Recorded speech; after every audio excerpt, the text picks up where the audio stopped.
Namaskar and welcome back to ASP.NET series. So in the last video we saw the working of updating and deleting the records. Now in this video we will see the code how we can update and delete the records in ASP.NET. So this is the form that we have designed for approval and deleting the records. So when you are approving a record in ASP.NET, now in this particular program we had inserted the records with an approval status as no. So in this form we are changing the approval status of no to yes. So let's see how it is done. So now we will access the code behind of this particular form. So to access the code behind, you can go to the Solution Explorer, and in the Solution Explorer here you can expand this form and here you can see the aspx.cs file. So the moment you click on this, you will see the form appearing, or you can simply double click on the specific control and you will see that the code behind for the control. Now what we are doing is when this page gets loaded, we are filling the drop down list with the email IDs from the table, and on the selection of these email IDs we are filling these particular text boxes and the radio buttons, and on the click of approve user we are updating the no to yes. So first we will see what is happening in the drop down list. So let's go to the code now.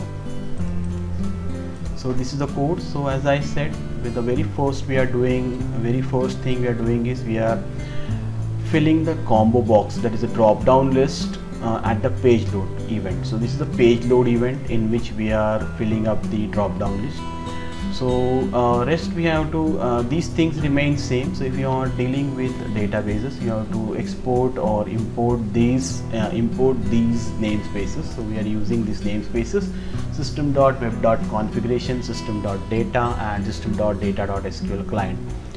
So these steps remain same. We are declaring a connection string, a string variable here for acquiring the connection string.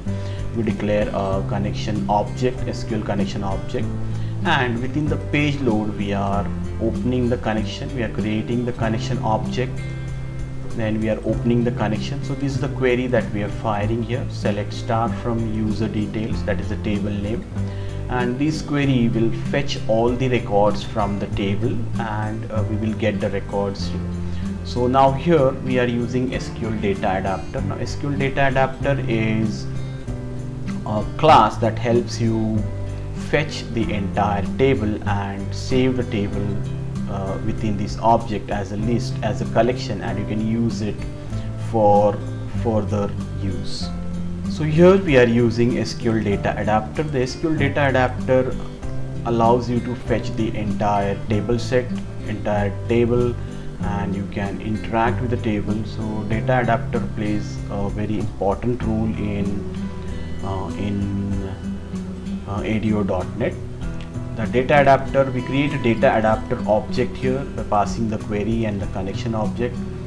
We create a new data table. Now this data table will accommodate the entire table, and we can store this works as the collection. So we the data table retrieves all the records in it.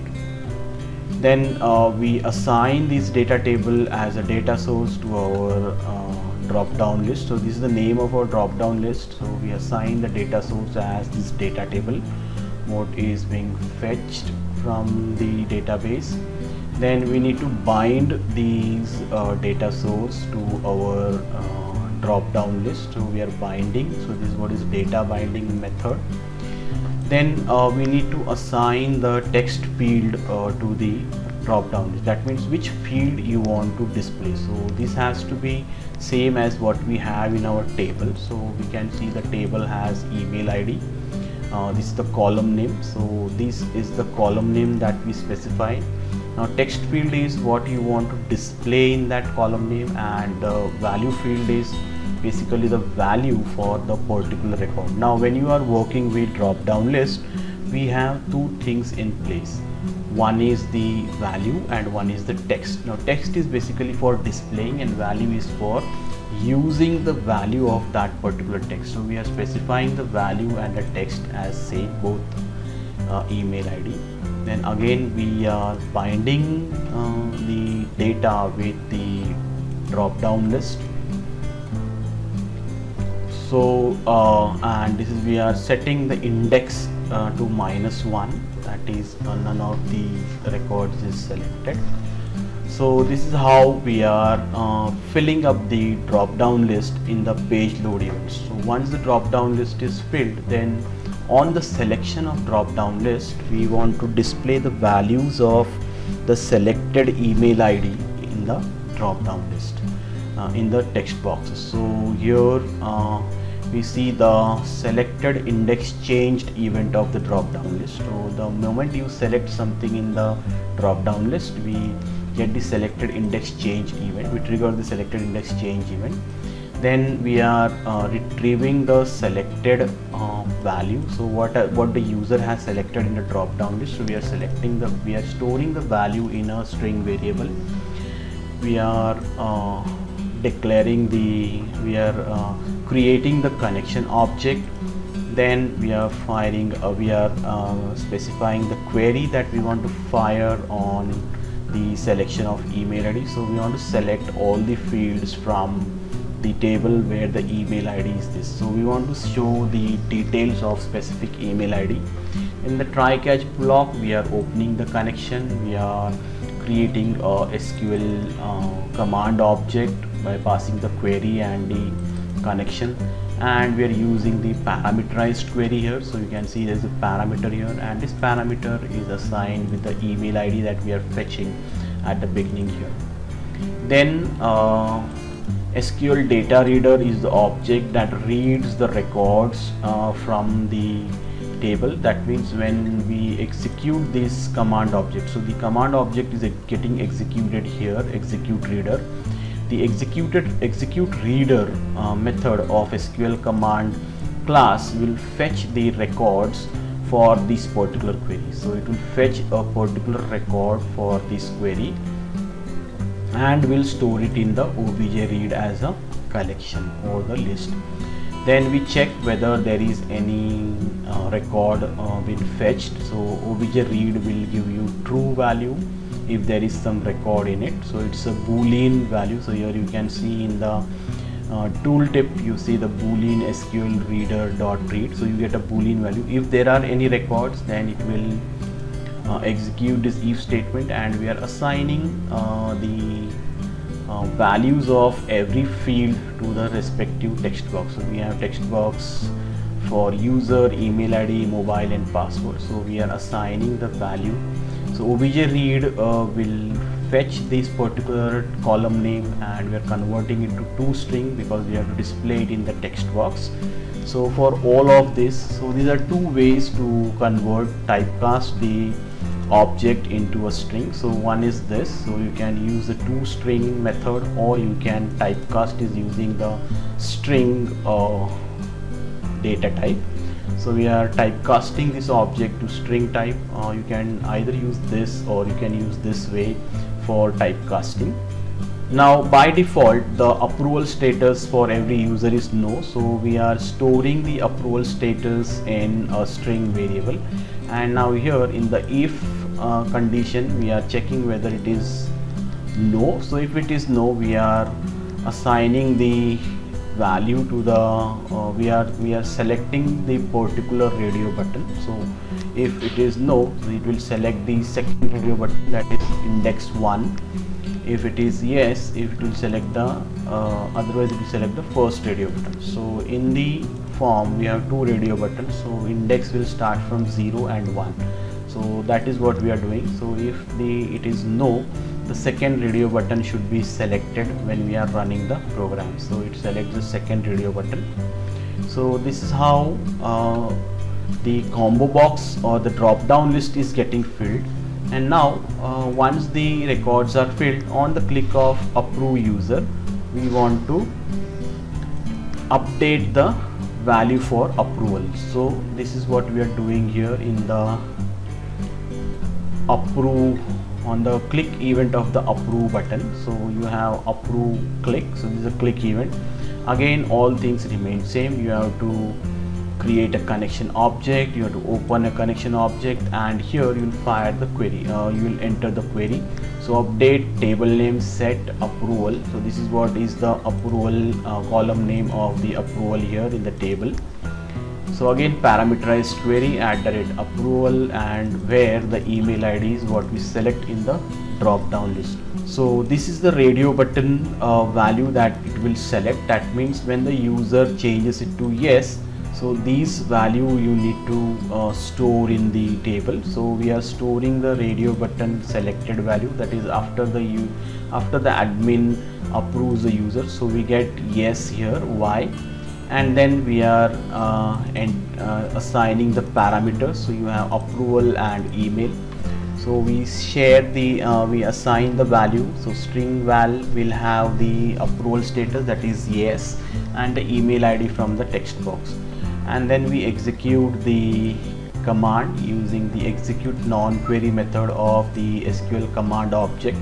Again this will return you a boolean value. So if the query gets executed successfully, it will give you 1 or it will give you 0. So we are checking for the value here, and again we are assigning the index to -1 for the radio button, and we display the message as user approved successfully. In this event we are updating the table. So here this is what is happening for the selected user, selected email ID. The approval status is set to yes. This is how the update query works in ASP.NET. So now we have the delete user button. So we delete the user.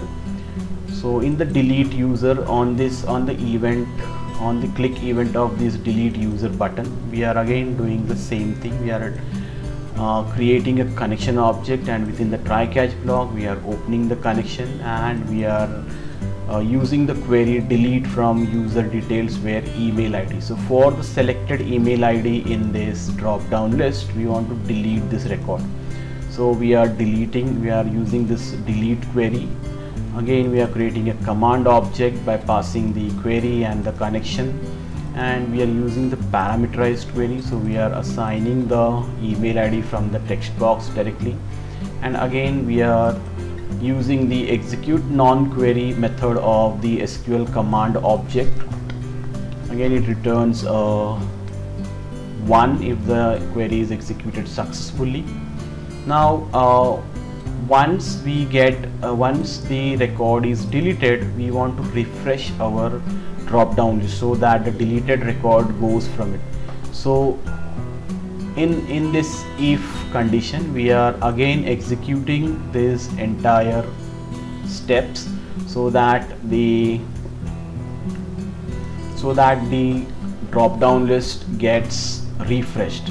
Otherwise you will see even if the record is deleted from the table, the name of the email ID appears in the drop down list. So the email ID appears here in the drop down list. So to avoid that, we are fetching the records again for the drop down list. So we are firing the select star from user details. So we are doing the same things what we did in the page load event. So we are refreshing the drop down list so that the deleted record goes off from there, and finally we are displaying the message user deleted successfully. This is how we update a record in the table and also delete a record from the table using ASP.NET. I hope you have liked the video. If you liked the video, please click on the like button, and also share your views and suggestions in the comments below, and encourage us by subscribing to our channel. Please do not forget to click on the bell button so that you remain updated with all our new videos on the channel. So see you all in the next video. Till then, take care. Thank you.